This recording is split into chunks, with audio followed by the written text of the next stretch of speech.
Welcome back, everybody. So that's another video from the last round, and as I said, the same title for all the videos from round 14 of the candidates, right? So all three games were very interesting, and in this particular video we will look at the game between Kramnik and Mamedyarov. And I think, like, most of you guys know this position, obviously. So that's the Catalan, well, the classical line. No bishop b4 check, no early captures, just a very usual position here. Queen c2, queen a4, those are the main moves, but knight e5, the move Kramnik played, is of course well known as well. And very interesting opening choice by Shahryar Mamedyarov here. So the main move we all know is knight c6, but queen d6 was played in this game. Well, I was surprised to discover only after the game that this was played quite a few times. So queen to d6 was the clear idea. If white takes on c4, then queen goes to a6, and since the bishop left f1 a6 diagonal, the queen on a6 is pretty safe, while black wants to put the rook on d8 and applying an early pressure on white's center. Kramnik reacted with knight a3, so he intends to take on c4 with the other knight. Rook goes to d8, knight a c4. Now it turns out it's not that great to take on d4 with the queen, because after queen b3 you are unable to protect the b7 pawn. If you play c7, c6, then the queen is getting trapped on d4. So overall, queen d4, queen b3, white is already better. So queen has to go to a6, that's what Mamedyarov did. And then Kramnik went for queen c2. Queen c2, an interesting move offering the pawn sacrifice. And once again, I will not go through all the game, but I have to mention that this game was as well played on a very high level, where attack and defense proved to be, on par with each other. Here I want to point out a very interesting alternative, obviously suggested, as most of the moves suggested by computer.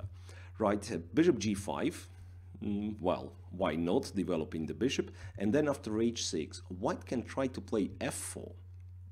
That's very interesting. I mean, as highlighted, black has a conglomerate of pieces on the queen side, so why don't we try to open the king side with white? And if black somewhat naively takes on g5, then fg5, and white has a very strong attack, as can be seen, for instance, in this line. Knight goes to d7, white plays a simple move, e2, e3, bringing the queen to h5 in the next moves, knight e5, and over here black's position is already hopeless. For instance, bishop g5, knight takes f7, a check here, and in this position computer already starts giving the material like queen f1, so we can look at rook f8, for instance, queen comes to g5, and the mate on h8 is practically inevitable. In case of bishop h6, of course, the knight takes with queen g6 check to follow. Right, so bishop g5 was an interesting alternative. Of course, black is by no means forced to take on g5, so the game would continue, but yeah, really interesting idea, so one might want to analyze it at home. Instead, queen c2 was played. Mamedyarov accepts the challenge, takes on d4, then white goes for bishop g5, knight to d7, and here Kramnik continued with rook f to d1. As I said, overall seems like a very good game, fairly balanced, so both played very well. Here there was another interesting move. White could have tried bishop e3, and well, I guess Mamedyarov would find what to do here, because the natural response, knight takes e5, is not that great. White takes on e5, rook has to leave, rook has to go to d8, queen takes c7, now the bishop on e7 is attacked. I mean, it's kind of awkward. Black plays queen d6, white captures, and this is the type of position the Catalan players usually aim for. So a slight pressure with white with no risk at all. Now rook f to d1 is the move, bishop d4 is a really nice move here. So white has somewhat unpleasant pressure with no real counterplay for black. So the move after bishop e3 is rook d5, somewhat surprisingly.